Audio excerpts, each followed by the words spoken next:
tout fait toute ma jeunesse au PSG. Euh, j'ai fait quasiment toutes les équipes, on semble la raconter, hein. Toutes les équipes premières. Du coup, tu sais, tu reprends une vie plus ou moins normale, tu reprends le RER, tu te réintègres entre guillemets dans la vie normale. Alors que j'étais censé du coup briller pour pouvoir aspirer monter. Et au-delà de ça, j'étais pas ouf. La famille BMC, c'est comment?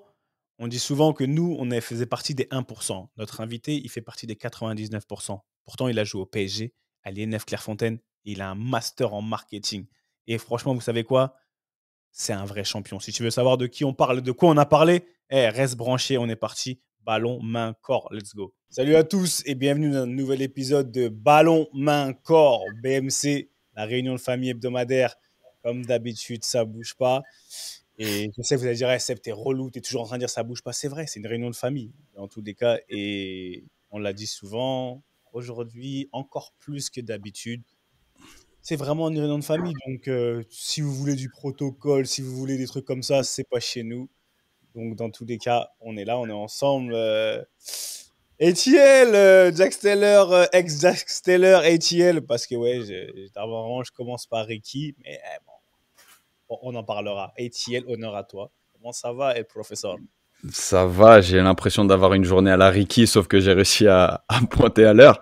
Là, je sors d'une réunion parents-prof avec ma fille. J'étais juste avant chez le neuro. Il m'a fait un Finobloc. C'est un espèce de test Covid.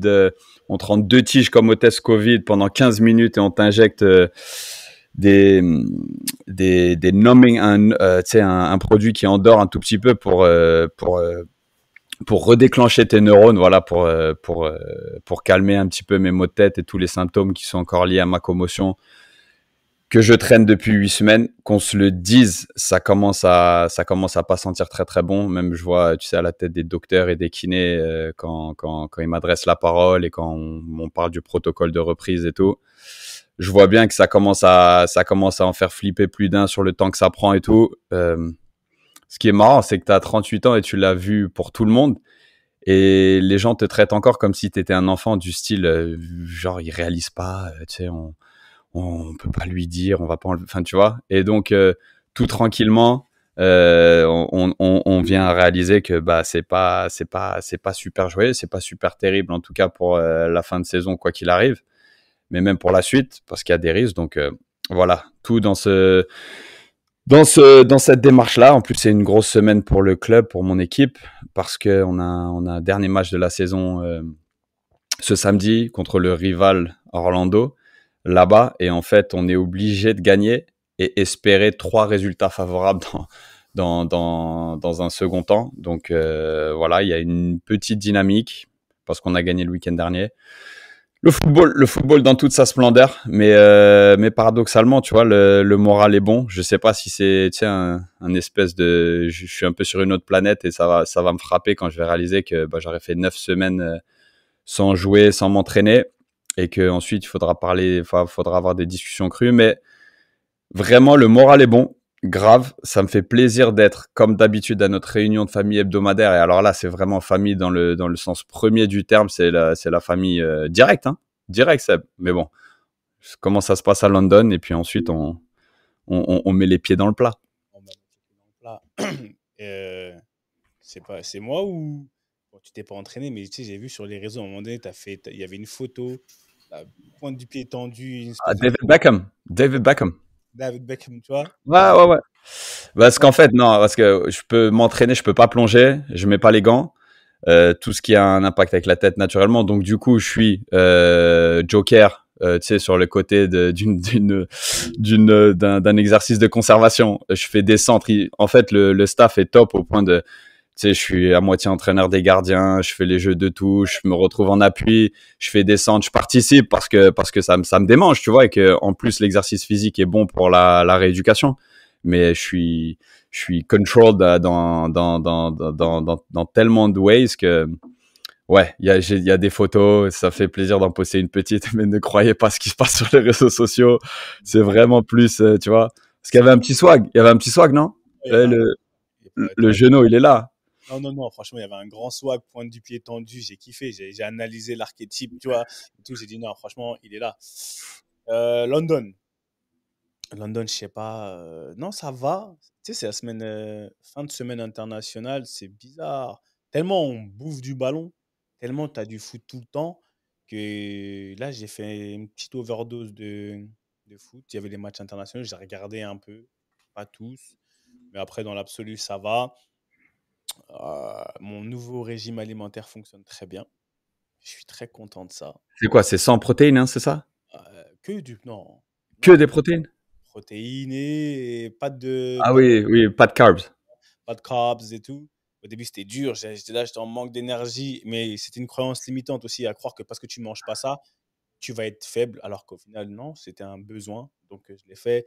J'ai commencé à perdre la majeure partie des kilos que j'avais pris post-opération et tout. Donc, dans la tête, ça me fait me sentir très, très bien. Quand je suis sur le ring un peu, tu vois, mon mollet va mieux, tout ça. Donc, tu vois, je me sens bien. Je me Ouais, sens... par contre, t'as une toile d'araignée dans la barbe, là. Je vais pas pouvoir te laisser passer 1 heure. Ouais, voilà, voilà, c'est bon. Ah, ça. Ouais, j'ai fait un câlin à ma femme avant là. Ouais, on n'est pas obligé de tout savoir. Non, j'ai fait un câlin à ma femme ou à mes enfants. Tu vois, mes enfants ils ont des afros, tu vois, je sais pas. On sait jamais. Et merci, merci. T'as vu, toi, tu vois tout à l'œil. Donc, donc ouais, ça va. Non, franchement, ça va. Et pour ceux, Ricky, il est pas là. Ricky on va pas vous mentir, Ricky est en retard. D'accord, Ricky est pris dans ses nombreuses activités professionnellement, parentales, au privé, ce que vous voulez. Donc, si Ricky veut bien nous gratifier de sa présence, il nous rejoindra. On n'a pas besoin de faire semblant. Voilà, il vient, il part quand il veut, c'est la famille. En passant, avant de présenter notre invité, petite nouveauté, s'il vous plaît. Abonnez-vous, d'accord? La chaîne BMC, on est là, on est ensemble. Que ce soit sur les plateformes, n'importe quelle plateforme, appuyez sur le petit, voilà, en bas là, ce qui s'affiche là? En bas, il y a tous nos réseaux sociaux, il y a la chaîne YouTube. Appuyez sur la clé. On a besoin de force, on est ensemble. Bah oui, c'est une famille, non? Donc on peut se demander des choses. Il y a pas de timidité. Donc abonnez-vous, c'est important. Normalement, ça doit défiler en bas ou en haut, je sais pas. Ça va dépendre de Louis, de Issa, je ne vais pas vous mentir. Mais en tout cas, c'est là.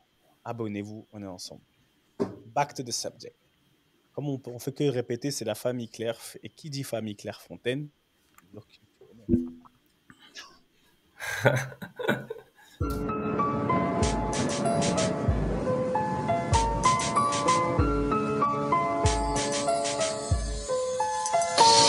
Tourné vers les bleus, chaque gosse rêve de ballon rond et d'être ballon d'or. Parmi les forts aux talents hors normes, amoureux de sport, chaque jour ils cherchent la performance.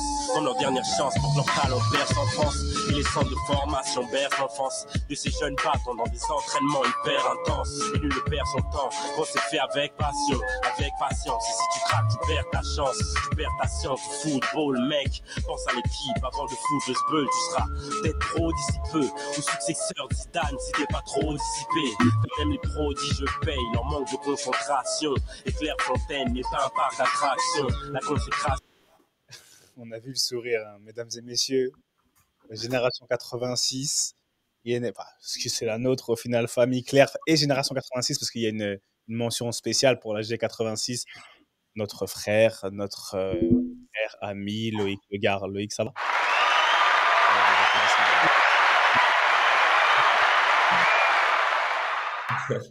Ah non, le son là, il m'a remis des frissons. Ah ouais. C'est direct, tu as vu son visage? Ça fait voyager. T'as vu, regarde comment il a envie de venir tacler quelqu'un, tu sais, ou il a envie de claquer une passe. Ah bah là, je voulais revenir 20 ans en arrière. Tellement. Ah, tu vois, le son, tu vois. Ah, ça faisait longtemps que je l'avais pas écouté et franchement, ça fait kiffer. Non, bah salut à tous et merci pour l'invite. Franchement, ça me touche et surtout après tous les noms qui sont passés, les grands noms qui sont passés dans votre émission, c'est un honneur. Donc merci pour l'invite. Et moi, le gars, comment il est trop humble et trop gentil. Merci. C'est la pression, j'ai pas l'habitude. Tu fais partie intégrante déjà de G86 et donc de facto du podcast de la famille Claire. Et non, donc t'as pas besoin de dire merci, mais ça en dit long sur toi. Et comment ça va? T'es où? Tu fais quoi, Lolo? Loïc le gars? Ça va très très bien. Lolo, mon gars. Ça va très bien. Bah, tu sais, dans le rush de la famille, j'ai 3 enfants, taf de commercial, avec ma femme, Aurélie. Écoute, tout va bien, tranquille. T'as obligé de dire un truc sur ta femme. Il est relou, lui. Wow, c'est vraiment un dictateur. T'as vu? Regarde. À la troisième phrase, il t'a mis un coup de pression. Non, j'ai seulement fait une petite. Il a oublié de dire un truc très important. Ça, c'est une petite suggestion. Bah, Hein? Non, j'avoue, elle est d'origine camerounaise. Donc la patrie. Relou. Continue, je rigole, j'arrête. C'est bon. Ah non, et ma belle-mère, elle me fait des plats, pour ceux qui connaissent, des plats typiques assez souvent. Et j'avoue, c'est trop bon. Bien joué. Et il va souvent au Cameroun. C'est un Et mec. je vais souvent au Cameroun et voir en ce moment plus qu'aux Antilles. Donc, Ça, c'est les dynamiques de couple. C'est pas dire que le cœur est là-bas. Hein. Ça, c'est... ouais, non, c'est clair. Mais non, franchement, le Cameroun, j'aime bien y aller.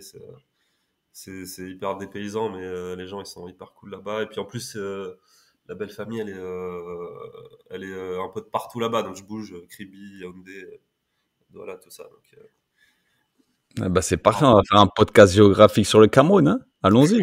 Non, mais pour replacer Lolo pour nos auditeurs et pour la familia qui écoute, Lolo était un membre de la génération 86. Donc, on a fait les tests ensemble pour Clerf. On a passé 3 ans ensemble à Clerf. Hein. Lolo venait du PSG. Qu'on se le dise. Et on l'a souvent mentionné dans le podcast. Je sais pas si tu t'es déjà entendu, mais plus d'une fois, on a mentionné que tu étais à l'entrée à Clerf celui qui avait le plus de gestes professionnels. Tu sais, celui qui ressemblait le plus à un professionnel. Latéral droit, tu sais, une élégance, claquer les passes, il allait intérieur, il prenait le couloir, il avait une qualité de centre, coup du pied enroulé. C'était, moi je me rappelle, et pour avoir ensuite en plus joué avec toi au PSG, ensuite joué avec toi à 3, c'était le mec qui était prêt techniquement, qui avait une dégaine de footballeur professionnel à 13 ans. On a eu la chance d'être ensemble au centre de formation de 3 après, pendant 2 ans. 3 ans. 3 ans. On a fait 3 ans. 3 ans. Et voilà, ensuite, le reste, on va y aller en profondeur et même l'avant, le en commun. Mais voilà, c'était pour mettre un petit peu en perspective combien Lolo, c'est la famille depuis le début. Meilleur. Ouais, bah c'est clair. Ah, pardon, vas-y. Meilleur. Non, mais juste pour appuyer sur ce qu'il a dit, Q, le meilleur à attaquer le ballon. Merci. Je te jure, il m'a traumatisé. J'étais impressionné comment il arrivait sur ce timing. On lui faisait une passe quand tu vois, le coach du show nous faisait attaquer le ballon. Mais en fait, lui, il éliminait toujours quelqu'un en attaquant. Avec son contrôle. Et j'ai toujours été waouh! Comment il fait? Moi, je crois que j'étais un P4, frère. J'arrivais pas à bouger. Tu vois? Mais bon. Ouais, après, peut-être qu'on y reviendra par la suite. Mais bon, cette qualité déjà, merci les gars pour les compliments. Mais voilà, peut-être pas su la travailler assez pour, pour percer ensuite. Donc ça c'est à l'entrée de Clerf.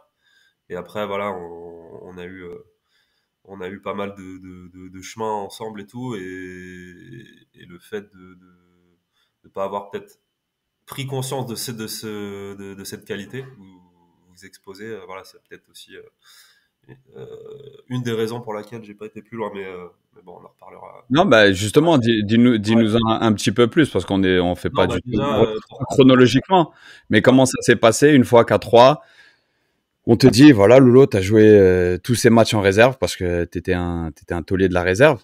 Mais par contre, on va pas te proposer de contrat pro. Qu'est-ce qui se passe ensuite dans la vie de Loïc Lega à ce moment-là?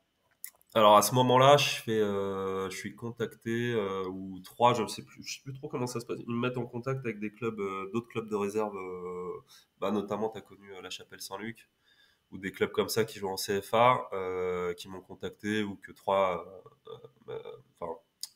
m'avaient mis en relation. Et j'ai fait 2-3 tests après parce que alors j'ai pas tout de suite décidé d'arrêter. Là, on parle d'une époque donc quand 3 me conserve pas. Effectivement, j'étais en réserve. Et je voulais pas arrêter tout de suite. Donc j'ai fait des tests un peu à droite à gauche, notamment à Tours, à Créteil.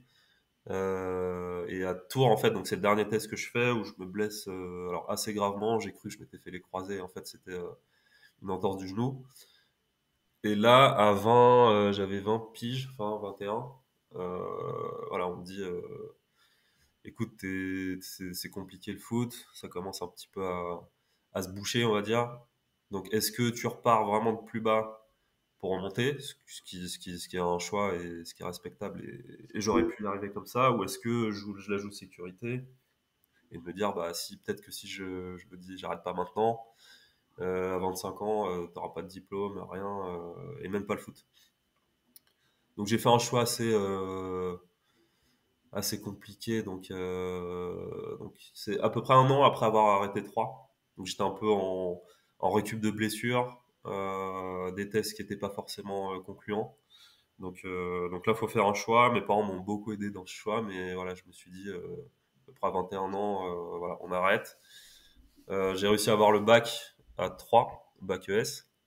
Et de là, je me dis, bah écoute, le foot, ça n'a pas marché, il faut se faire une raison. Et il faut essayer de retenter, de reprendre des études et de repartir dans la vie la tête haute. Donc ça a été un peu compliqué au début. Après toutes ces années, donc comme tu le disais tout à l'heure, on s'est rencontrés, on avait 11 piges ou 12 piges au PSG. Moi, j'y étais déjà depuis, bah, j'ai tout fait, toute ma jeunesse au PSG. Euh, j'ai fait quasiment toutes les équipes, on semble la raconter, hein, toutes les équipes premières jusqu'en moins de 13, après Clairefontaine. Et tu vois, du coup, enfin, le bagage technique, on va dire, que j'avais pu apprendre et travailler au PSG, bah, je l'ai encore plus amélioré, on va dire, à Clairefontaine. J'ai su, ouais, m'adapter, on va dire, parce que j'ai toujours été quelqu'un de plutôt réservé, timide. Vous me connaissez. Euh, euh, donc j'ai pris quand même sur moi, et voilà, après 3. Donc tout ça pour dire que tout se passait fou, tu vois, il faut bah, te dire que c'est fini et passer à autre chose. Au moment où là, on est sur le moment, pas d'ordre, le moment où tu t'arrêtes à 20 ans, 21 ans, Ouais, là où énormément de jeunes, que ce soit avant ou aujourd'hui, sont remplis je dirais même de rêves ou de désillusions, je dirais pour certains, de rêves ou des illusions. Toi, tu as la force d'esprit de dire, je sais pas si, ouais, la force d'esprit ou la folie ou je sais pas, en fait, Ou la comment vision. la vision de dire que tu sais quoi, si c'est pas là, ça sera jamais. J'ai envie de te dire, qu'est-ce qui fait qu'à un moment donné, tu portes tes cojones et tu te dis vraiment, bah, pourquoi en fait, on te connaît passionné, on est tous passionnés de ballon, jusqu'aujourd'hui tu joues au foot à 7, t'es un fou. Et, euh, et donc, je me dis, à ce moment-là, on est jeune, on n'a pas trop, entre guillemets, la tête sur les épaules, soi-disant. Mais comment toi, qu'est-ce qui t'amène réellement à cette décision? Parce que, ouais, alors, faire des ouais. blessures. Non, non, c'est une très très bonne question, et je suis tu vois, avec le recul, moi, j'ai 38 ans, hein. Donc j'ai un petit vécu après foot, et en fait, en ayant bah, vécu tout ce que j'ai vécu après foot, je me dis en fait que ce que tu dis là, c'est peut-être une des raisons, bah, pour laquelle j'ai pas été plus loin.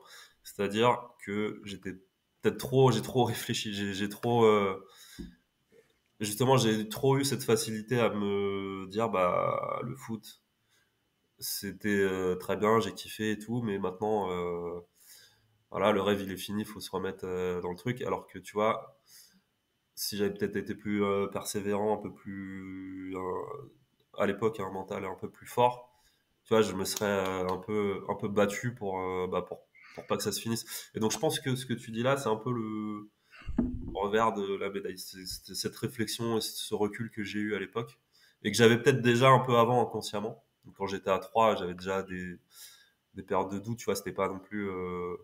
Après Q, on n'en a pas hyper beaucoup parlé, mais vu que... Alors, quand je suis arrivé, c'était moins de 17 nationaux à l'époque encore. Ça se passait très bien, et puis après, ça s'est un peu moins bien passé les 2 autres années. Et en fait, dans ma tête, voilà, c'était déjà en train de lâcher un peu. Et donc, quand toi, tu le vois comme peut-être une folie ou une force, je sais pas, mais je me dis que voilà, c'est ce qui m'a un peu empêché d'aller plus loin. Cette, euh, cette réflexion un peu trop, alors que tu vois, quand t'as ton rêve, quand t'as ton but, tu vois, tu fonces et tu lâches pas. D'ailleurs, voilà, c'est les conseils que je donne, enfin, que je donne et que je donnerai aussi aux plus jeunes qui veulent réussir, voilà, faut pas lâcher. Quelqu'un qui peut être plus avancé techniquement ou plus à l'aise, il va jamais sortir où il y a des autres moins forts techniquement qui vont lui passer devant parce que voilà, ils ont plus d'envie, plus de niaque. Et malheureusement, c'est ce qui m'a manqué à cette époque et encore plus là quand j'ai lâché. Après, c'est vrai qu'il y a les blessures qui m'ont pas arrangé quand je faisais mes tests et mes essais pour essayer de rebondir, mais ça m'a un peu découragé et je me suis assez vite découragé, je trouve. Mais tu vois, nous, on parle tout le temps d'auto-évaluation. On en a même fait un thème une fois. Là, clairement, tu as fait ton auto-évaluation. Moi, c'est 2 questions en une. Quand est-ce que tu as su que, ouais, ben, en fait, t'étais peut-être pas armé mentalement ou au moment où il a fallu pousser, mentalement, tu t'es pas donné les moyens ou t'as pas voulu aller chercher plus loin? Parce que moi, j'ai un moment qui reste avec moi aussi. Il y a le souvenir de Lolo, la propreté technique incroyable. Enfin, je te revois encore. Maillot du PSG, survêt de Clerf, bleu mariné, bleu un peu plus roi, tu vois. C'est comme si Kaiser 5 au pied. Vraiment, tu sais, c'est une image qui reste. Et une deuxième, c'est quand on avait fait une intervention à Versailles avec la génération 86, il y a quoi? Il y a 3 ans. Que normal devant, tu vois, un auditoire de entre 60 et 80 gamins et parents, à Versailles, tu dis, texto, ben moi, j'avais pas les qualités mentales pour réussir, donc j'ai décidé d'arrêter assez tôt. Quand est-ce que tu l'as réalisé? Est-ce que ça t'a pris beaucoup de temps et combien ça t'a servi en fait? Non, ouais.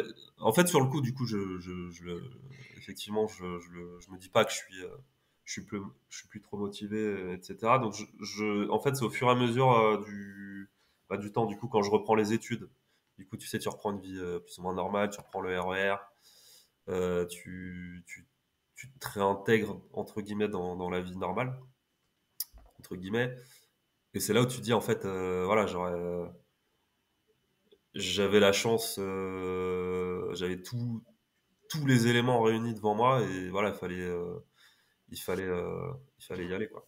Donc c'est plus tard, donc si tu veux le situer, c'est 2 3 ans, enfin, à partir de la première année, si tu veux, c'était pas trop compliqué parce que j'en avais eu un peu marre, surtout de ma dernière année à 3 où j'avais pas, entre les blessures les contre-performances, c'était pas ouf. Du coup, voilà, j'étais pas trop triste d'arrêter, mais en fait, 2 3 ans après, c'est là où je me suis dit en fait que j'avais quand même cette chance.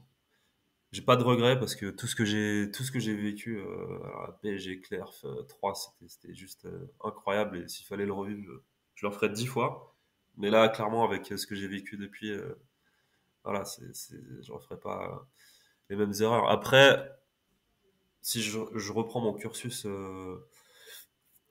footballistique, en fait, vous parlez de technique de ballon, etc. Et moi, en fait, mon truc, c'était plus justement le jeu de ballon. Et quand, en fait, on me passe défenseur central, et bah, c'est là où j'aurais dû peut-être plus m'affirmer en disant, bah non, je suis pas un défenseur, en fait, les mecs. Enfin, vous qui m'avez vu un peu jouer, je pense que vu le physique déjà que j'avais, j'étais enfin, plus que fin, en longiligne, pas hyper dur sur l'homme. Et en fait, quand ma 4e année à Clerf, je fais toute une saison en dev central avec Steven Tico, qui se passe très bien d'ailleurs avec Steven. On fait une super saison, même si on va pas jusqu'au bout, mais on a eu un super parcours. Et j'arrive à 3 en fait avec ce statut de défenseur central. Et je me suis un peu enlisé dans ce truc-là. Avec ma taille, en fait, j'étais très grand, donc ça pouvait coller, mais hyper fin. Et moi, mon truc, c'était plus le ballon, tu vois. Et il y avait un décalage. Alors, surtout, le premier coach que j'ai eu, enfin, qu'on a eu, Q, c'était Zorzetto, Daniel, qui, lui, a tout de suite vu que c'était pas mon truc. Et après, ça savait pas trop me placer. Moi aussi, après, j'ai eu une période de doute. Donc, tu vois, au final, je me dis que j'aurais peut-être dû soit rester à droite. Donc, après, les coachs, c'est pas toi qui décides, hein, c'est le coach forcément. Mais même plus m'affirmer ou aller peut-être passer peut-être plus au milieu ou des postes où tu as un peu plus où t'as un peu plus le ballon. Et moi, je suis resté dans des postes plutôt défensifs, donc central. Et au final, j'ai pas pris le kiff que j'ai pu prendre à Clerf ou ailleurs à droite. Donc c'est aussi une des raisons pour laquelle j'ai pas tout de suite, on va dire, regretté mon geste d'arrêter, quoi. En fait, là, ce que tu viens de dire, je rebondis dessus parce que j'ai plus pris le kiff, tu kiffais plus. Et ce qui est sûr, c'est que moi, je jouais, comme ce que tu étais avec, vous avez recruté mon gars, Thomas Gamiette et tout, quand on était petit. Ça veut dire qu'avant même de rentrer à Clerf, quand je jouais dans les tournois avec mon club et tout, je jouais contre vous, tu étais là, tu étais un enfant du PSG quand tu le dis, c'est pour de vrai. Pas comme Saul, paix à son âme, un enfant du PSG. Ça veut dire que à ce moment-là, ouais, après tu es rentré à Clairefontaine et on a des images où vraiment le kiff, tu kiffais. Et est-ce que l'environnement, maintenant c'est ça que je veux savoir, t'as dit que tu kiffais plus l'environnement quand tu arrivais à 3, changement de poste, toi de manière introverti que tu es, bah, tu t'exprimes pas trop non plus, on sait pas trop, tu kiffes plus. Est-ce que combien le changement par rapport au kiff et au poste de Clairefontaine et du PSG et c'est arrivé à 3? Parce que c'est là où, on va pas dire que le bas il blesse, mais c'est là où il y a un truc qui change. Il y a un changement de poste, tu kiffes plus. Là, on discute comme ça. Même moi, je découvre des choses. Mais tu vois, mais à combien dans ta tête tu t'es dit, ah putain, ça y est, genre, en gros, je suis sorti de chez moi et j'ai plus mes repères. Est-ce que c'est ça? Ou est-ce que vraiment tu t'es dit, peut-être, je suis pas fait pour ce monde-là? Ouais, je me suis dit, je suis pas fait pour ce monde-là à 3. À 3, on va dire deuxième sur mes. J'ai fait 3 ans et demi en fait là-bas. Et 1 an et demi avant de prendre la décision, c'était vraiment là où je me suis dit, écoute, t'es peut-être pas fait pour ça, tu forces peut-être quelque chose qui arrive pas. Et à, à tort, hein. Je suis pas en train de dire que. Enfin, en tout cas, pour quelqu'un qui veut réussir dans le foot, c'est surtout pas le truc à se dire. Et en gros, il y a eu 2 échecs entre guillemets qui m'ont quand même bien fait réfléchir et qui m'ont peut-être pas enfin qui m'ont amené dans cette optique. C'est le premier, c'est la 4e année à l'INF que j'ai kiffé, hein. C'était l'INF, donc en plus il y a des poteaux qui sont restés de la génération 86. J'ai kiffé cette année. En plus, la 4e année était incroyable. Mais le fait de voir partir tout le monde et de pas signer dans un club après les 3 ans, euh, je vous avoue que c'était compliqué. C'était compliqué parce que c'était quand même, ça restait un échec, même si il y a eu repêchage et qu'ils nous ont proposé cette 4e année qui était encore une fois, hein, hyper cool et que j'ai kiffé de ouf. Mais voilà, tu vois, déjà je perdais 1 an. C'était pas très bien passé avec le PSG parce que je sais pas si vous vous souvenez, enfin si vous vous souvenez, mais les 2 premières années on jouait avec les clubs et avec le PSG, tu vois, ils mettaient en équipe 3, 4 alors que Claude Dussault, il me disait, hein, ou les coachs me disaient, il faisait des bons débriefs sur mes semaines et tout. Enfin, il était hyper content de ma progression. Et quand j'arrivais le week-end au PSG, en moins de 15 ans à l'époque, c'est moins de 15 ans, tu vois, tu avais les moins de 15 NAS qui étaient en 2e année. Il y avait la DH et tu as une 3e équipe DHR. Et du coup, quand on était en 2e année de Clerf, j'ai beaucoup joué en 3e équipe. Et ça aussi, tu vois, c'était hyper dur. Et à ce moment-là, tu vois, au lieu de mettre le double d'efforts, etc., je pense que inconsciemment, là, je dis ça avec du recul. À l'époque, c'est pas ce que je me disais, mais ces petites étapes, donc ça, plus la quatrième année, plus après à 3, voilà, qui était un peu compliqué sur la fin, bah, ça a fait que j'ai beaucoup trop réfléchi à tout ça, je pense, pendant des années. Et du coup, la décision finale a été, pour moi, à l'époque, logique. Après, je pense que tu vois des gens comme des agents ou des... Alors, pas des coachs, ça n'existait pas à l'époque, mais des coachs de vie un peu, ou des coachs qui te boostent. Tu vois, c'est peut-être... Je te fais la pub. Ouais, merci. Ou les parents, tu vois, moi, mon père, enfin, mes parents, hein, et je mets mon frère, j'inclus mon petit frère aussi, ils m'ont suivi partout, ils m'ont accompagné, ils ont fait des milliers de kilomètres. C'est vrai qu'il bougeait à 3 tout le temps. Hein. Il J'ai faisait à tous les 3, quatre. Ouais. dans les tournois, Ah, mais des depuis allers-retours à petit, Clerf. depuis petit, dans tous les tournois du PSG, tout ça, ils étaient toujours là, tes parents. Ils étaient toujours Ouais, là. c'était une famille. C'était pas, il y avait un qui accompagnait ou l'autre. C'était, ouais. Tout ça pour dire qu'ils restaient dans leur rôle. Tu vois, tu avais des parents qui faisaient carrément l'inverse et qui allaient carrément gueuler sur leur fils parce Sur le ils moral. avaient, voilà, ou qui allaient engueuler le coach. Il fallait trouver un juste milieu, mais moi, je pense que je fais partie des gars qui aurait fallu un petit coup de pied au cul de temps en temps. Mais tu vois, c'est marrant de t'entendre parler de comme tu as vécu le PSG, surtout Ouais. la période de Clerf, parce que ben, moi, la première année, Non, on joue ensemble au PSG. On joue ensemble au PSG, mais moi, je décide de quitter le PSG parce que ce que tu as vécu, je l'ai ressenti. Moi, ce qui se passe, c'est Ouais. qu'à la fin de ma première année de Clerf, super année en moins de 13, on gagne, je crois, tous les matchs sauf un. Enfin bref, ça se passe bien. Mais il y avait toujours ce petit, tu sais, on en parlait avec Saul, on en parlait avec Franck, JJJ. Il y avait cette rivalité entre les internes au PSG et les mecs de Clerf qui arrivaient le week-end. Exact. Et en fait, mon rendez-vous avec Marcola à la fin de l'année, il me dit ouais, Quentin, super. Et écoute, on te fera jouer en moins de 15 nationaux ta deuxième année, donc tu jouais avec la catégorie un an de plus, super, tu vois, pour moi, super. Et puis, genre 2 semaines après, il se fait virer, remplacé par Le Cornu et François Gilles. Et François Gilles, Sol, on l'a bien mentionné, lui, il disait, hey, les mecs de Clerf, vous les éclatez, tu vois. Donc, il était vraiment. Et donc, du coup, tout de suite, changement de direction. 2 semaines après, le même rendez-vous qui s'est soldé par un truc super positif, c'était Quentin, tu vas jouer en moins de 15 DH. Et c'est même pas sûr parce qu'il va falloir qu'on prépare notre gardien pour l'année d'après. Donc, c'est possible qu'à la mi-saison, tu ailles jouer en DHR. On entend ça. Même à 13, 14 ans, même tout PSG qui soit, tu te dis, avec ce qu'on avait connu, c'est-à-dire qu'on avait connu beaucoup de victoires. Écoute, ça vient avec une certaine hype de jouer au PSG en jeune, hein, qu'on se le dise. Mais déjà, ce qu'on avait ressenti de la part des joueurs qui étaient nos potes, mais en même temps, leurs parents, ils étaient cool et en même temps pas cool. Et tu vois, il y avait vraiment ce côté, vous les mecs de Clerf, tu vois, on n'était pas les mecs du PSG, on était les mecs de Clerf. Et donc, du coup, moi, j'ai décidé de partir de Paris et aller galérer. Hein. L'année d'après, moi, je vois ici les Moulineaux, tu vois, mais ça m'a vachement forgé. Mais au moins, j'ai pas vécu potentiellement ce que toi, tu as vécu, à savoir, tous les week-ends, t'attendais savoir où t'allais jouer. DH, DHR. Et quand on te disait DHR, tu te disais, mince, tu vois, qu'est-ce que je fais? Tu vois, ils me voient même pas la semaine et tout. Et surtout que j'avais pas le bon comportement face à ça, c'est que j'y allais un peu à reculons, ce qui faisait que je faisais pas des matchs de ouf, alors que j'étais censé, du coup, briller pour pouvoir espérer monter. Et au-delà de ça, j'étais pas ouf. Donc, ce qui fait que ça leur donnait un peu raison.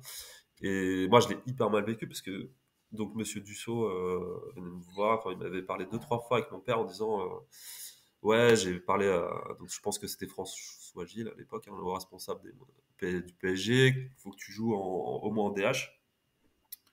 Parce que Ligue 3, c'est pas possible. Tu as une super progression avec nous, machin. Donc voilà, faut que tu rien percé. Moi, j'ai parlé avec eux, ils vont te donner ta chance. Et puis, au final, je l'ai quasiment pas eu. Du coup, c'était hyper compliqué. Après, voilà, c'est des choses il faut s'en servir. Et je pense qu'à ce moment-là, il faut se bouger le cul. Quoi. Ouais, c'est les fameux setbacks dont on parle. Mais tu vois, pour shifter un tout petit peu plus, tu as beaucoup mentionné tes parents et un petit peu plus tôt, tu as mentionné que quand tu as arrêté, tes parents t'ont beaucoup aidé. Et tu vois, c'est un truc qu'on entend beaucoup, mais tu nous décris un petit peu ce que c'est des parents aidants pour Loïc. Ah, surtout en ce moment. Ouais. C'est vrai que c'est un sujet d'actu. Non, ils ont été hyper importants parce que justement, peut-être le coup de pied au cul que j'avais pas à la fin des matchs où j'étais pas bon, etc. Quand j'ai arrêté le foot, ils se sont tout de suite dit, ok, Là, t'as la maison, t'es rentré, tu vas aller à l'école, tu vas reprendre des études. Alors, je l'avais pour objectif, mais trouver des écoles. Alors moi, j'ai tout de suite choisi l'alternance parce que je voulais gagner un petit peu d'oseille, hein. Quand t'as 21 ans, Bah, que tu as eu ton propre appart, que tu as vécu tout seul, voilà. que tu as eu ta vie. Hein. À 3, tu avais. Et non, et du coup, ils m'ont encouragé, ils m'ont surtout bougé quand ça a commencé un petit peu à baisser au niveau des notes. Ça n'a pas été facile tout de suite de trouver une entreprise. C'est quand tu as une alternance, tu trouves, on va dire, assez facilement des écoles, mais c'est surtout que j'avais eu la chance d'avoir le bac à 3, donc c'était pas trop compliqué. Mais après, pour faire des entretiens, trouver des boulots, tu vois, ils m'ont encore accompagné, ils m'ont boosté. Ils m'ont aussi accepté parce que, tu vois, mine de rien, de 12 ans à 20 ans, j'étais pas là. Chez mes parents, c'était pas très grand. Donc il a fallu réadopter un enfant, entre guillemets, tu vois. Et c'est pas quand t'es parent, je pense que bien sûr que je restais leur fils et que y a pas de sujet. Mais voilà, faut réintégrer. En plus, j'étais adulte. Et voilà, ce qui m'a permis après d'avoir la vie que j'ai aujourd'hui, d'avoir aussi rencontré ma femme qui m'a aussi à cette époque-là beaucoup aidé. Beaucoup, parce que je l'ai rencontré quasiment, alors c'était en 2007 et j'arrête 3 en 2006. Et voilà, voilà, j'ai rencontré un an après avoir arrêté. Et aujourd'hui, c'est ma femme et on a 3 enfants. Donc ça m'a aussi beaucoup aidé à oublier, enfin, oublier. À À, transitionner. ouais, exact. Chercher le mot, merci. Quand tu regardes, aujourd'hui, tu as parlé de tes parents parce que, ouais, comme je disais, en ce moment, il y a une grosse hype sur les parents, tu vois, sur comment les choses elles sont faites. Tu vis en région parisienne, tu vois, tu as des enfants, tu joues encore au foot, tu m'as dit que tu joues avec des petits jeunes aussi et tout. Enfin, on Ouais. s'entend pas vieux non plus, mais toi, comparé à ton expérience, ce que tu as dit, tes parents, voilà, ils étaient là dans tous les tournois. Les tournois là où il fallait faire des goûters, enfin, ils étaient là, c'était des parents présents.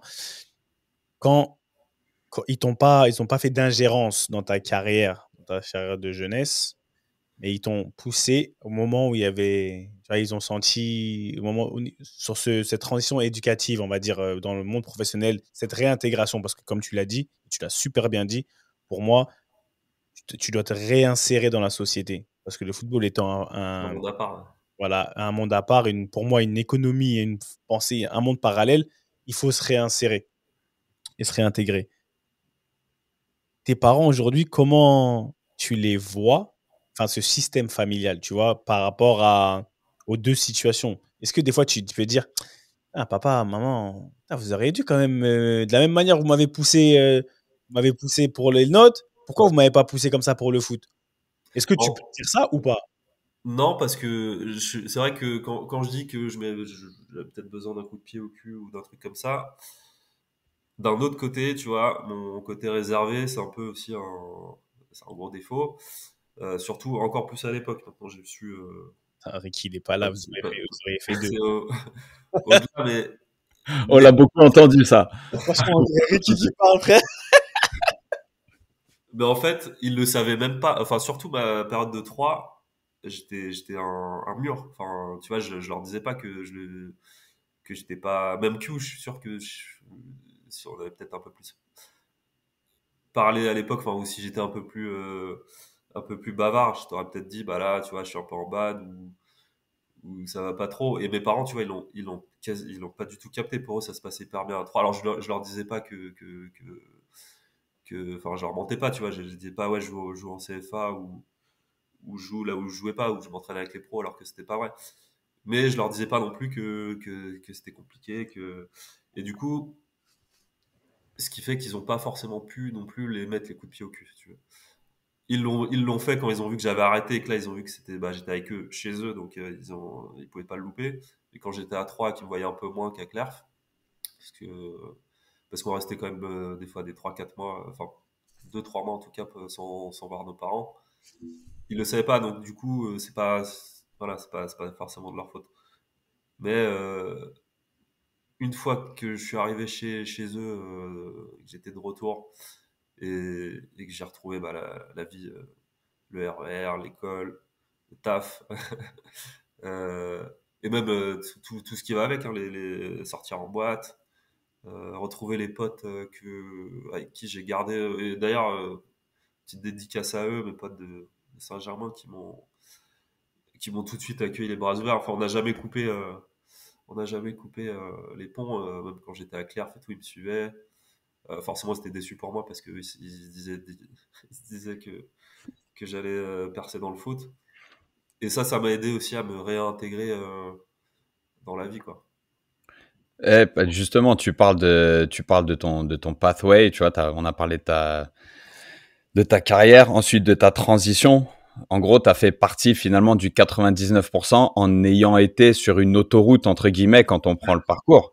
Tu étais sur une autoroute, tu étais un mec du PSG, mais pas depuis les 13-14 ans comme nous, quand tu sais, tu es scouté aux détections à Clerf, comme 8 ans. ça a pu m'arriver moi. Toi, tu étais depuis les 8 ans. Toi, tu as porté cette pression. On dit qu'il n'y avait pas les réseaux sociaux à l'époque, mais il y avait cette hype, et on en parle souvent autour des mecs du PSG. On ne pouvait pas le lire sur Insta ou sur Twitter, mais vous aviez tous votre petite légende. Le Tismé latéral droit là, machin. Ouais, le Rudy, les cheveux longs, machin, machin, machin. Ouais, les Joe Coquel, tu vois, il y avait Thomas et tout. Tu vois, Thomas Gamette, c'était, il y avait ça. Maintenant, à partir du moment où tu rentres dans la stade, voilà, t'es dans les 99%. Parce que quand tu rentres dans les centres de formation ou même à Clerf, je veux dire, ça a été documenté. Monsieur Dussault nous l'a dit droit dans les yeux. Là, regardez-vous tous ici. C'est un miracle s'il y en a 5 qui sortent professionnels. Dans le centre de formation, il disait, regardez-vous tous. Par génération, c'est un miracle s'il y en a un ou deux. Tu vois, et on parle souvent de ce 99%. Du coup, une fois que tu es passé de l'autre côté, d'accord, que tu as fait ton auto-évaluation, comme on a dit, tu as eu le support de tes parents, enfin, voilà, tes parents, comme tu le décris et comme on te voit maintenant et le Lolo qu'on connaît maintenant, ça a été quand même fait de manière très, très homogène, très, très calme. C'est vraiment à ton image et assez, tu vois, pas sans souffrance parce que, bien sûr que, mais avec énormément de pudeur et énormément de dignité. Maintenant, c'est quoi ta relation au football et comment tu as utilisé à ton avantage toutes ces expériences du haut niveau, du très haut niveau? Tu as été dans des, voilà, je voudrais placer 3 au niveau de Clerf et le PSG parce que c'est mon club de cœur, parce que mais bon, qu'on se dise, tu as été dans des belles institutions. Comment tu l'as utilisé ensuite dans le monde du travail, dans la vie active, dans la vie professionnelle et aussi dans ta vie de mari et papa? Ouais, bah écoute, c'est hyper. Enfin, c'était. Je me suis servi de cette période du coup compliquée, donc d'après foot, pour me rebooster. Je me suis reforgé. Enfin, en gros, j'ai compris que c'était mentalement que j'avais péché, je pense. Parce que techniquement et sur le terrain, comme tu dis, il y avait. Alors, je suis pas en train de dire que j'étais voué à. Arrête avec l'humilité, Lolo, Lolo. Mais j'avais en tout cas assez d'ingrédients et assez de bagages techniques pour espérer y arriver. Et j'ai bien capté que ce qui avait failli dans le game, c'était le mental. Et quand je suis arrivé, déjà, il a fallu se remettre dans l'active et se refixer un objectif. Parce que quand t'arrêtes le foot, bah, du coup, c'est ton rêve qui tombe à l'eau, entre guillemets. Et là, je me suis dit, enfin, en tout cas, si j'échoue dans ma vie, voilà, c'est pas le mental qui va. Et du coup, pour trouver des jobs, etc., encore une fois avec l'appui de ma femme, mes parents, etc., qui m'ont aussi aidé, mais là, je me suis dit, là, je lâche plus rien. Et ça a été hyper important de se resservir de ce qui avait pas marché, entre guillemets, dans le foot, pour, ne pas rééchouer, quoi, entre guillemets. Même si toujours faire mieux, mais le mental dans tout ce que tu fais, c'est le plus important en fait. Le cœur que tu mets dans ce que tu entreprends, bah, c'est ce qui fait la diff. Tu vois, au foot, il y avait des milliers de joueurs qui pouvaient aussi espérer réussir, qui réussissent pas tous. Mais ceux qui percent, c'est ceux qui. Voilà, alors, t'as plusieurs facteurs, hein, la chance, forcément le talent, mais le cœur et la tête, c'est pour moi le plus important. En tout cas, moi, c'est ce que j'en ai déduit de cet échec, entre guillemets. y a un mec qui est en train de hocher la tête là-bas, ça lui Et parle. tu sais, bah, moi, bah, si tu veux, moi, j'ai toujours été impressionné par ta carrière et ce que tu as pu faire après bah, Clerf et le FCMS. Enfin, pareil, toi, on peut, Ouais. on peut, on peut dire que l'échec que tu as vécu, entre guillemets, hein, je sais pas si tu l'as vécu comme un échec, je pense que si, mais ça t'a Oui. démultiplié, quoi. Tu Ça sais, m'a- quand il dit plus jamais, il a fait comme ça. Non, On en parle On souvent. a C'est fait, c'est son ah. pivot. Et tu vois, ce qu'il vient de dire, c'est des moyens, même c'est inconscient. Quand, ouais, quand tu as dit plus jamais, ma tête, elle a bougé comme. En fait, je sais pas que je l'ai pas conscientisé, mais ça montre à quel point c'était traumatisant. ouais, C'est un truc, limite, une réaction post-traumatique. Ce que tu dis, en fait, quand tu parles, pourquoi ça me parle de fou? Parce qu'en fait, c'est juste une histoire de timing et dans le temps, c'était juste décalé. J'aurais pu, je sais pas. J'ai vécu ce que tu as vécu dans le sens où on est jeune, tu remets beaucoup de choses en question. T'as- à l'époque, tu appelles ça un échec. Pour moi, j'appelle ça une grande leçon. Pour moi, il n'y a pas d'échec, c'est des leçons. Mais quand tu racontes ce que tu racontes, moi, je l'ai vécu. Toi, tu as fait une année en plus. Je te dis, ah, moi, j'ai fait, bah, par rapport à toi, 2 années en moins par rapport à toi, une année en moins par rapport à Q et le reste de la promotion. Mais quand tu vis ça, en fait, je pense que c'est comment tu deals avec ça sur le moment. Le mental, c'est comme le muscle, ça se forme. Il y a des gens qui ont des prédispositions, tu vois, à être un peu plus fort parce que c'est ton caractère. Sur le moment, tu vis des choses quand tu es jeune, etc. Donc, qui te permettent d'avoir des propensions à. Mais c'est un truc qui se forme, c'est un muscle. Au moment où moi, je l'ai vraiment, je veux dire, tatoué, je l'ai, voilà, Estampillé. empillé, c'est quand je pars et quand mon père il me dit tu vas à Metz, Monsieur Dussault, tout ça, tout le bordel là, et que je pleure comme un bébé, mais vraiment, c'est fou. Les larmes que j'avais, enfin, les douleurs que j'avais, je me rappelle, j'étais devant le réfectoire et Las Diarra, il venait, il était à Louan-Cuiseaux, je crois, il faisait un tournoi. Et il y avait lui et Rups, ils sont venus me voir. Et là, je le connaissais un peu. Et en fait, eux, comme c'était plus âgés que moi, et ouais. mais quand je dis j'avais mal, tu sais, c'est des trucs comment dire, des chagrins d'amour. C'est pas, on déchire le cœur, tu vois. J'avais vraiment mal. Et en fait, c'est là où ils m'ont parlé. Et là, je me suis dit, c'est à ce moment-là où moi, j'ai bien géré le truc, cette période-là, où je me suis pas laissé embarquer dans le mauvais truc. Donc, toi, je pense que à ton niveau, oui, on dit c'est du mental. Bien sûr que c'est du mental. Mais et c'est pour tous ceux qui écoutent, c'est pas gravé dans le marbre que parce que il y a des moments qui sont charnières, il y a des périodes charnières. Il faut bien la gérer. C'est comme sur le terrain. Il y a des moments où, tu vois, après qu'on ait marqué un but, on est un peu plus en danger. Donc, si tu gères bien ces temps forts et ces temps faibles, bah, tu as plus de chances de gagner le match. Et je pense que pour une carrière aujourd'hui, il y a des temps forts qu'il faut savoir gérer, mais il y aura des temps faibles. C'est comment, à ce moment-là, tu vas pouvoir, et ton entourage, et je sais pas, tout un tas de facteurs. Et moi, je pense que c'est mon caractère de base très agressif. Enfin, je sais même pas ça, qui est devenu, parce que je suis devenu très agressif, je suis devenu méchant. À la base, je n'étais pas si méchant que ça, mais je suis devenu méchant. Et c'est devenu et après, ça m'a pu quitter, c'est ce qui m'a permis de faire ça. Mais toi, pour en revenir à toi, parce qu'on ne parle pas de moi aujourd'hui, on parle de toi, c'est quand je t'entends parler, des fois, je me dis, et je le dis pour tout le monde, est-ce que, enfin, des fois, c'est une question que je te pose aussi à toi, AQ, vous pensez pas, frère, que on a ce qu'on mérite, on a la carrière qu'on a, et que c'est pas forcément un échec que tu aies fait ça par rapport à la vie que tu as aujourd'hui, enfin, par rapport à ce qui était censé être pour toi. Est-ce que tout le monde est censé devenir footballeur, même si on est sur l'autoroute 2? C'est une vraie question. Aujourd'hui, quand tu le vois, il est heureux. On fait des journées ensemble. On est là, on se taille, on est rigole. Et tu vois, Moi, si je peux répondre en premier, du coup, la question au final, on s'en fout. euh, non, mais c'est bien, c'est intéressant ce que tu dis parce que moi, tu vois, je suis très croyant et voilà, je me dis qu'en fait, si ça se trouve, si j'avais été, enfin, pour moi, c'est un peu le destin, tu vois.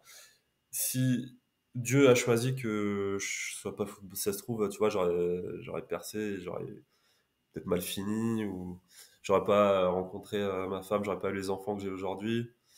Ça se trouve, j'étais malheureux. Ou pas, hein. Je suis pas en train de dire. Et si j'étais mis sur ce chemin-là aussi, je me dis que bah, c'était mon destin et que effectivement, je n'étais pas destiné à faire du foot et que j'en ai fait toute une partie de ma jeunesse et que j'ai grave kiffé ma tête et que c'est des moments qui resteront gravés dans ma tête. Et ça m'a servi justement pour ma vie d'aujourd'hui. Donc, ce que tu dis là, c'est pour moi, effectivement, c'est ce que je me dis. Je me dis que, tu vois, ma femme, mes enfants, mes parents, tout ça, tu vois, on sera tous, déjà avec ma femme, on ne serait pas rencontrés, ou pas, je sais pas, ou peut-être dans d'autres circonstances, que ça se trouve, si j'avais été footballeur, j'aurais été heureux, mais tu vois, je me dis que c'était pas mon truc. Et voilà, je sais pas. On en parle souvent. C'est le foot, c'est pas une destination, c'est ton véhicule. Et Ouais. en fait, c'est là où moi, sincèrement, je me rappelle, enfin, à Versailles, quand tu avais pris la parole et avec une assurance, comme j'avais jamais vu Loïc Shingi Ah, l'action, ah oui, l'action, oui. l'action à Versailles, quand tu t'étais adressé devant tout le monde, tu sais, ça prend beaucoup d'introspection, ça prend aussi pas mal de courage devant un auditoire de footballeurs en herbe, quand il y a, voilà, tout le monde a envie de parler de réussite, de carrière pro, machin, t'es entouré de 5, 6, 7 mecs qui ont eu un parcours pro, chacun les leurs, et que devant tout le monde, tu t'es exprimé comme tu l'as fait.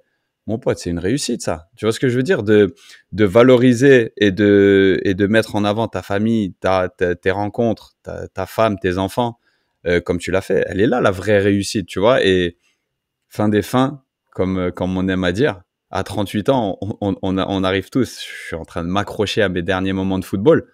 Mais en fait, ça se termine pour nous tous, tu vois. Et quand je vous ai tous vus à Clerf, là, quand il y a eu les 50 ans, quand il y a eu les 50 ans, Ouais, les 50. Auto, j'ai pas vu des joueurs de Ligue 1, j'ai pas vu des joueurs de Première Ligue, j'ai pas vu des joueurs de National. J'ai vu pas mal de chauves, j'ai vu pas mal de gros, mais surtout j'ai vu une grande famille, tu vois. Et à un moment donné, qu'est-ce qui nous reste? Qu'est-ce qui nous reste? Si c'est pas la famille, les choix qu'on a fait, nos enfants, et comme tu as dit, moi sincèrement, Lolo, pour moi c'est la réussite, tu vois, Ouais. d'avoir utilisé le foot comme ça, t'es bien là dans la vie. Comment tu t'en sors financièrement, tout ça, enfin avec ton job et tout. T'es super bien. Enfin, tu nous apparais super bien, super épanoui. Donc déjà, il est là le plus important. Et heureusement, frère, heureusement qu'il est là. Hein.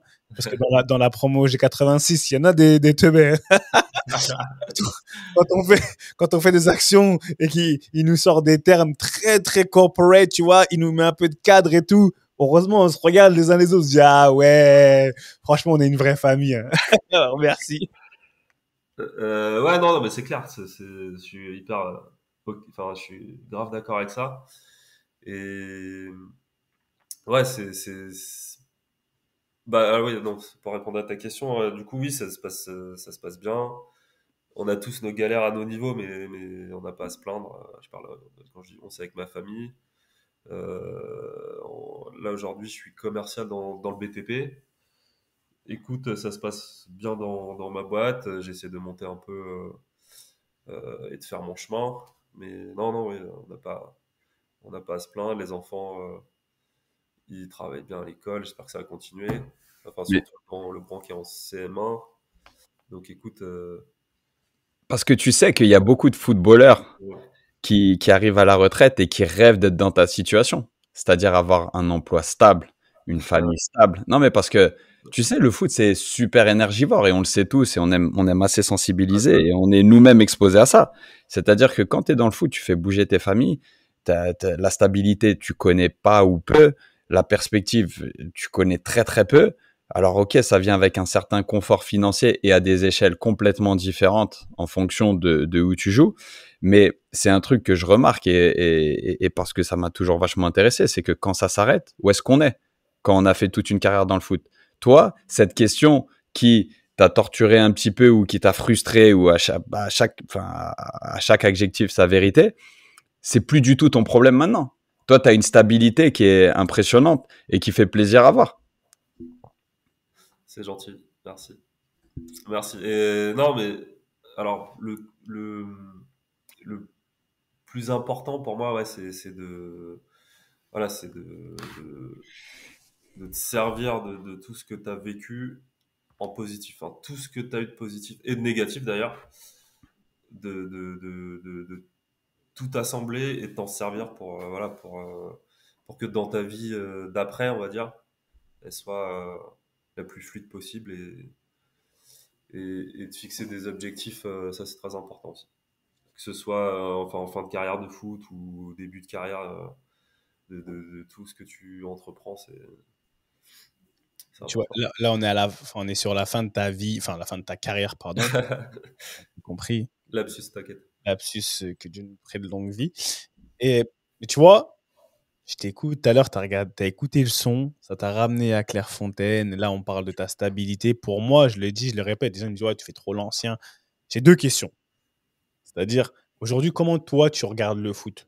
Tu regardes le foot comment? Avec, tu vois, première question, comment tu regardes le foot enfin, dans son Ouais, c'est une ensemble? bonne question. Tu vois, comment tu regardes le foot? Et, et après, je voudrais juste pour nos auditeurs, nos viewers et nous-mêmes qu'on fasse juste un petit flashback, tu vois, de nos années à Clerf et des écoles, qu'on se rappelle des bons souvenirs parce qu'il y en a il y a des choses extraordinaires. Mais d'abord, comment tu vois le foot?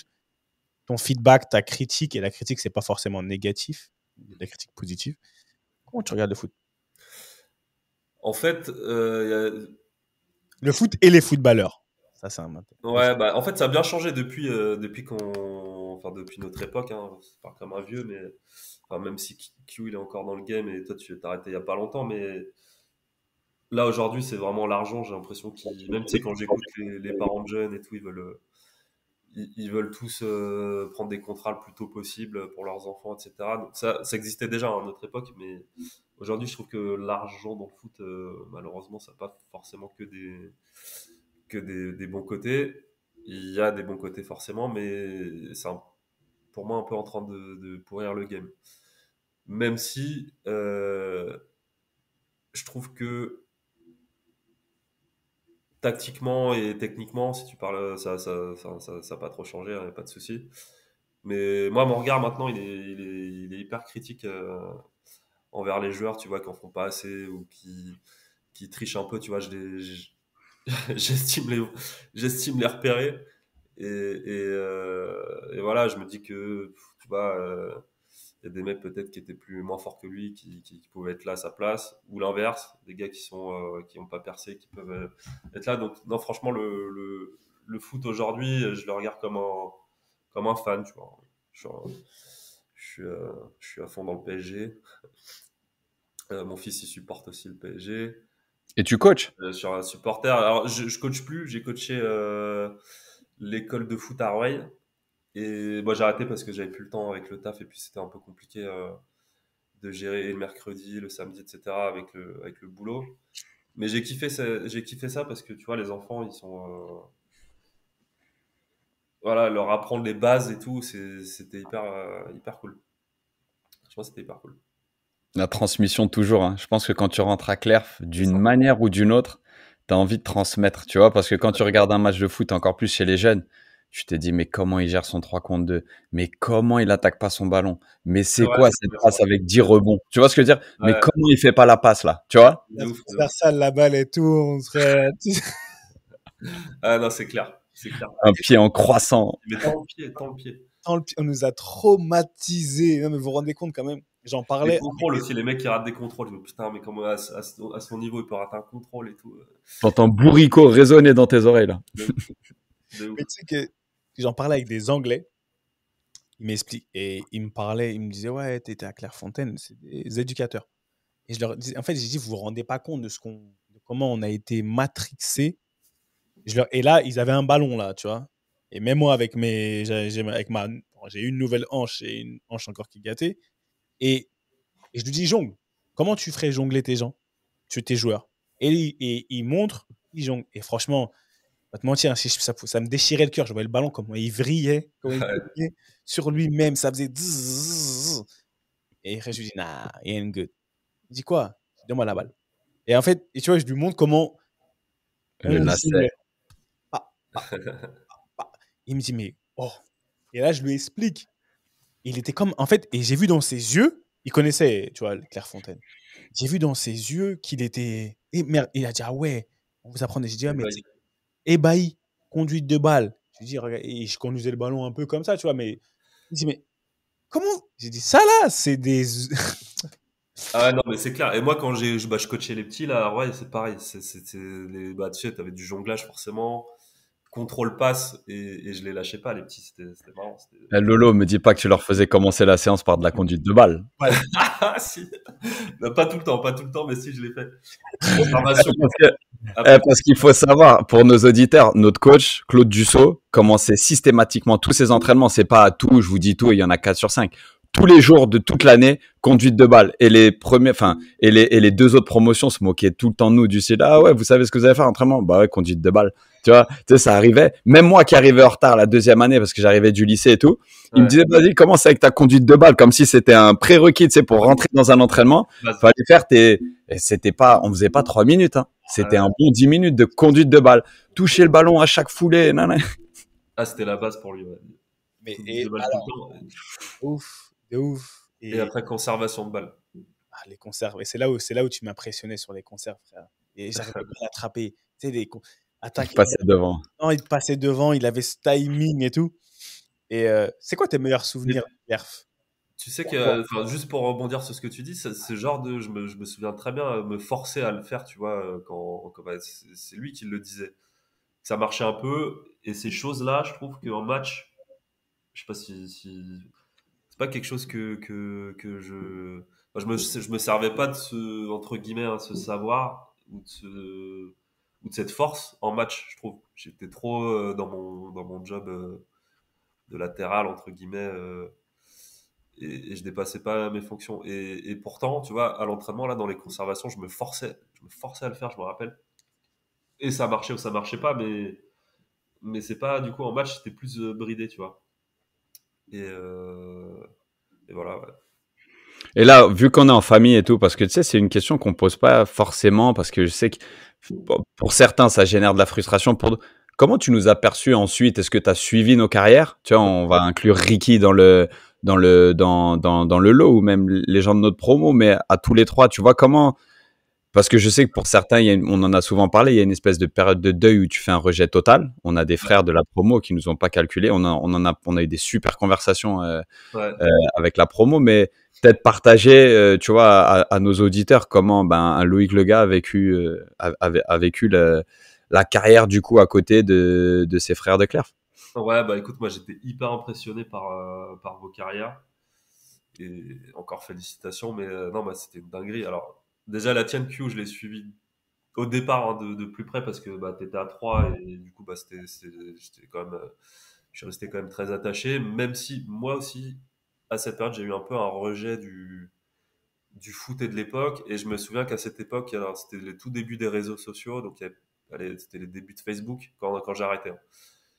Et du coup, j'ai un peu, tu vois, nous, on s'est reparlé un peu plus tard, on s'est retrouvé un peu sur Facebook, mais Seb, Ricky, tout ça, c'était disparu total.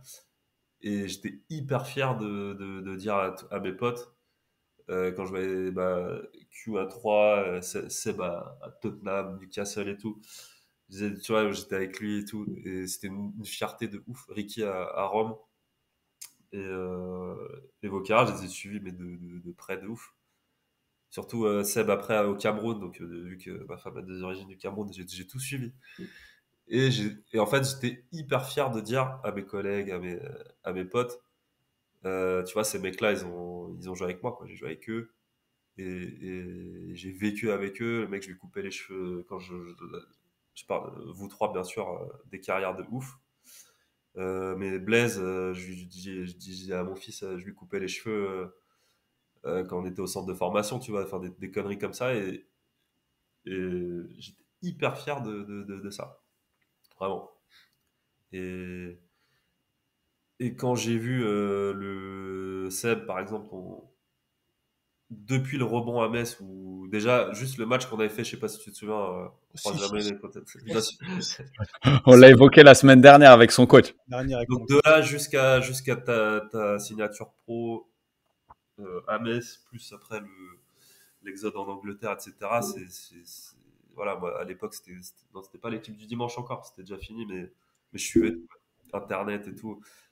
Et après sont arrivés un peu plus tard, on va dire.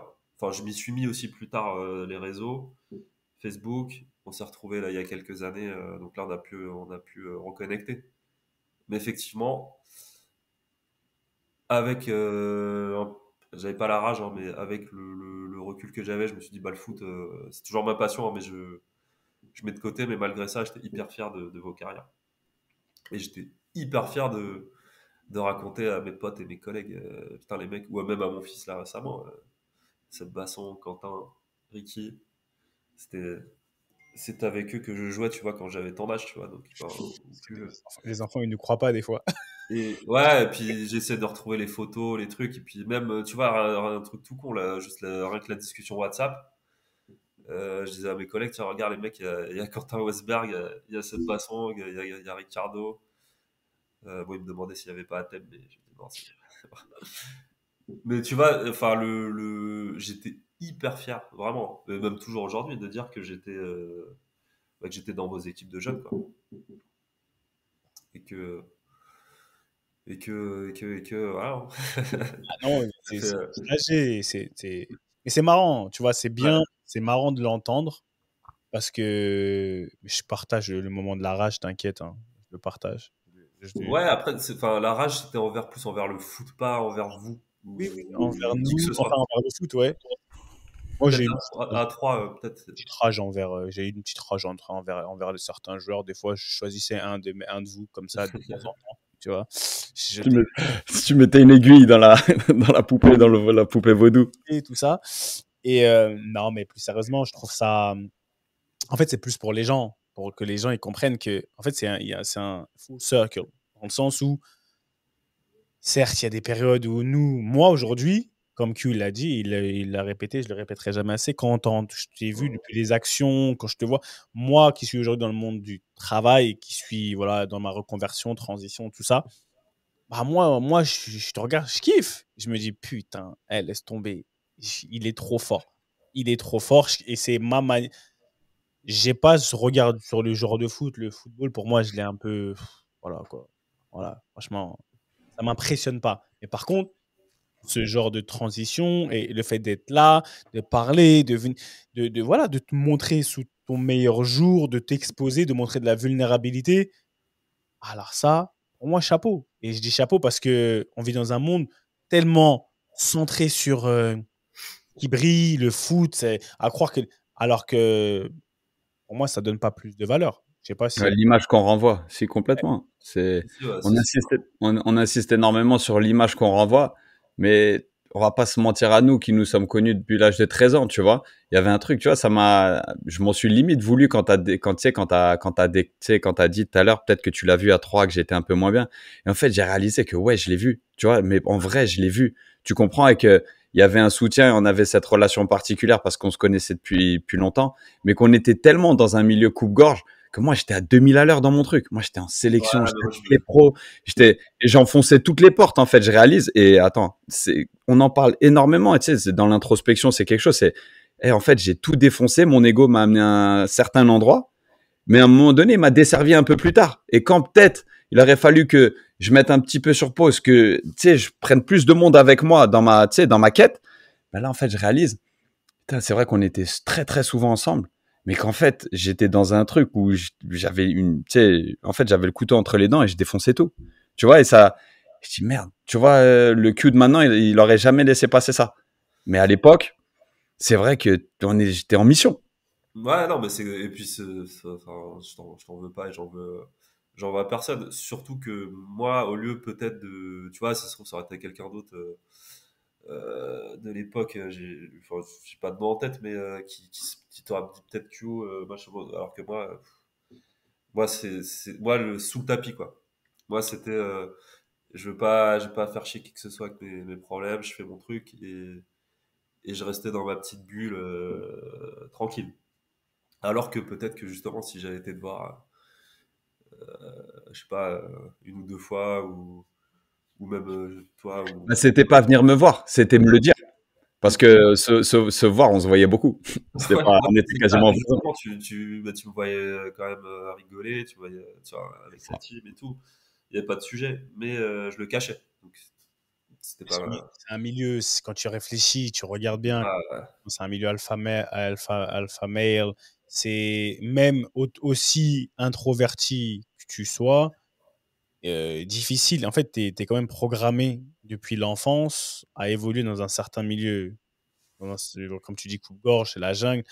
Ou encore plus à l'époque, on déclare pas ses émotions. Et une personne encore plus introvertie, elle parle pas, on sait pas trop ce qu'elle ressent. Tu t'imagines, une introvertie dans un milieu où dire même à son pote, son gars, ouais, ça va pas, en fait, c'est pas possible. Pour moi, et aussi bien, je viens à ton secours Q comme à ton secours Lolo, ça peut, en fait, remis dans le contexte, c'est pas possible. À l'époque, je me rappelle aucune personne qui va dire à son gars, t'es quoi, en ce moment, je vais pas bien. Et ça va pas, ça n'existe pas. Déjà, encore plus aujourd'hui, je sais même pas si les petits ils le font, ou les joueurs. Ouais, ou ils le disent autrement, peut-être. Ils disent, Ils ouais, vont là, c'est la comment merde. En ce moment, c'est la merde, est-ce que tu Ouais. veux.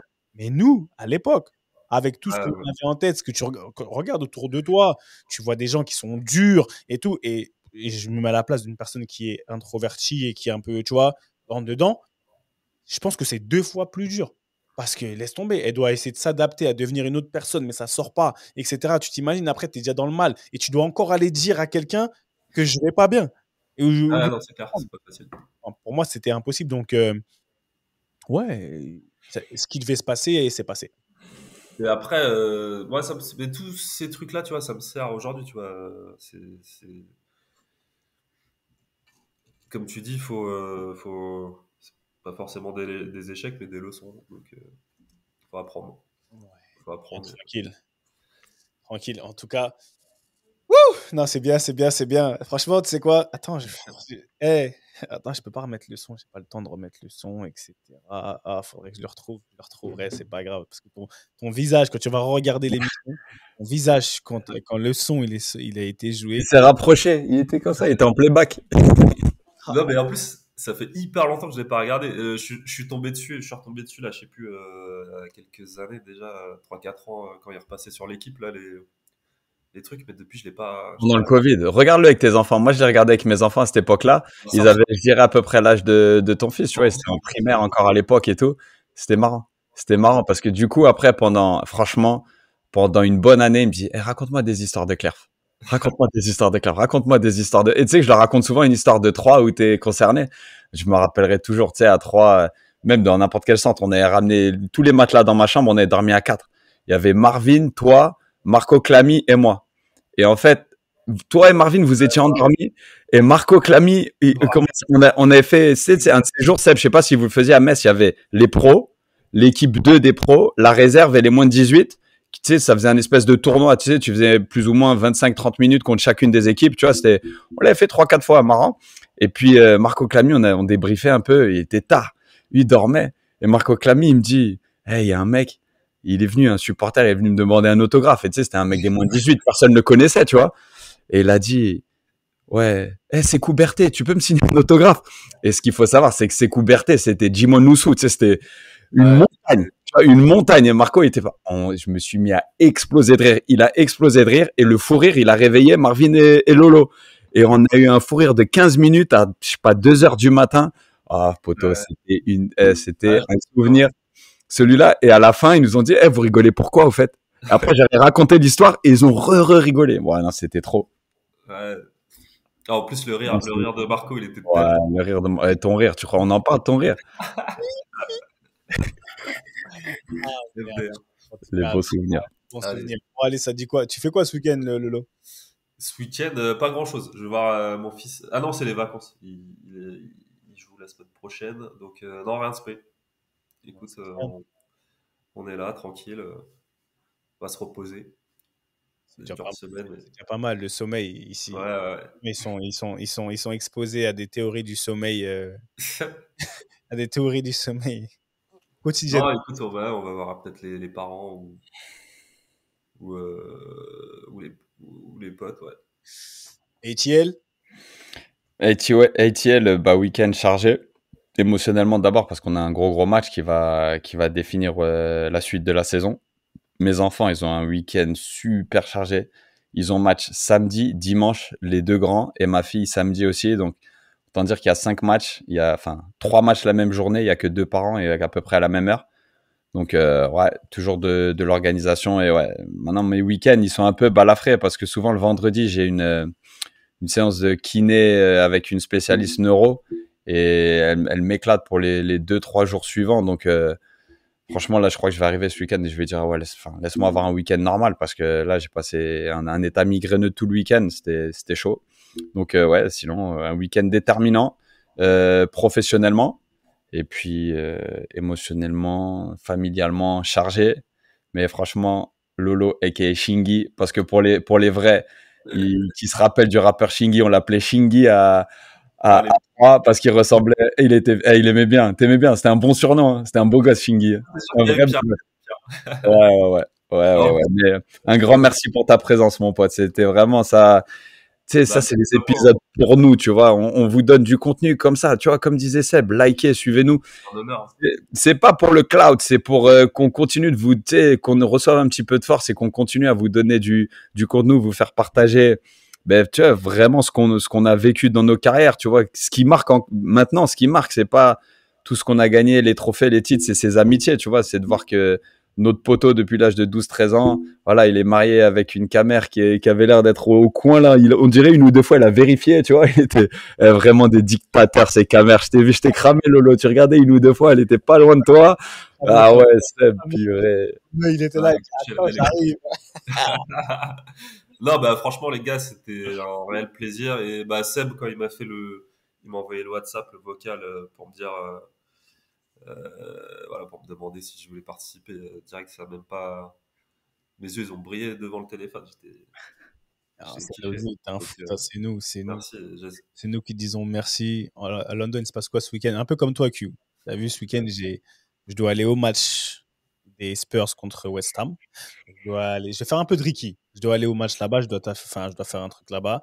Je sais pas si je vais pouvoir y aller. Je dois aller faire de la BBC parce qu'il y a de la Première Ligue. Et j'ai une compétition d'athlétisme des enfants. Tout ça le samedi. Donc, tu vois, et dimanche, c'est un truc. Mais samedi, te décupler. Il va falloir se décupler. Il va falloir. Et dans les embouteillages londoniens, je pense que c'est le match qui va sauter. Et on verra. Ouais. Dans tous les cas, voilà ce qui va se passer. Et puis voilà, grand merci d'abord. Grand merci, Issa, Louis, Petit Mohamed. Merci beaucoup. Franchement, merci pour la force et continuez. Merci à vous tous qui écoutez. Merci à vous tous qui likez. Merci à vous tous qui allez, comme là, c'est en bas qui passe là, vous abonner, comme il l'a dit Q. Clique sur la cloche, le petit pouce en haut, pas le pouce en bas, sinon je te rentre dedans. Mais en tout cas, non. Et grand merci à la. Au final, on dit merci à la famille. Ouais, merci Lolo parce que d'être toi. Moi, je te dis juste merci d'être toi. Merci d'être aussi dans ce monde de brut, d'être aussi vulnérable et d'être aussi honnête parce que c'est dans ça qu'on voit la force de quelqu'un. Tu disais que tu n'avais pas été fort mentalement. Pour moi, tu es un crack. Mentalement, tu es un crack parce que ce qui se passe, la vérité, le passé n'existe plus, mais ce que tu vis aujourd'hui, comment tu le vis et l'homme que tu es, le football, comme il a dit Q, tout ça là, c'est juste pour son ego mal placé. Aujourd'hui, être un homme de valeur, être un homme qui peut parler, être un homme qui peut aller parler à des jeunes et prendre ton expérience, tu l'as pas volé, c'est réel. Donc, moi, je te dis merci pour ça. Et de toute façon, si je t'avais pas dit merci, tu sais très bien ce qui se passe. Hein. Si on t'avait pas dit merci, est-ce que tu penses il a beaucoup tourné, Lolo? Non, Lolo n'a pas beaucoup tourné. Mais never. Justement, même si tu te faisais cramer avec Lolo, il y avait forcément une bonne raison. Parce qu'il était, voilà, là c'était la fiabilité. No. Franchement. Merci à vous les gars. Non, merci. Et Ricky, reviens-nous vite. Je sais que tu vas écouter, tu vas être là, on est ensemble. We miss you. Bon anniversaire à Salma, ta fille, parce que c'est aussi pour ça que tu n'es pas là. Happy birthday. Ouais, happy birthday la familia. La joueuse de basket, on est ensemble. Et de toute façon, dans tout ça, pour la première fois de ta vie, Monsieur Ravio va te redire. Mais Coco, monsieur le gars, basket par cas, allez hop, vous tournez. C'était Ballon Main Corps. À la semaine prochaine, on est ensemble. Q. One love. Bon, comme toutes les bonnes choses ont une fin, la réunion de famille hebdomadaire, elle est terminée. Mais t'inquiète pas, on va pas loin. Si tu veux nous retrouver, c'est simple comme un contrôle passe. Tu t'abonnes ici, sur les réseaux sociaux, tu nous suis. Et si tu le fais pas, c'est à toi que monsieur Ravio va dire basket, Barca, allez hop, tu tournes. À la semaine prochaine. Ballon, main, corps. Ha! Let's go.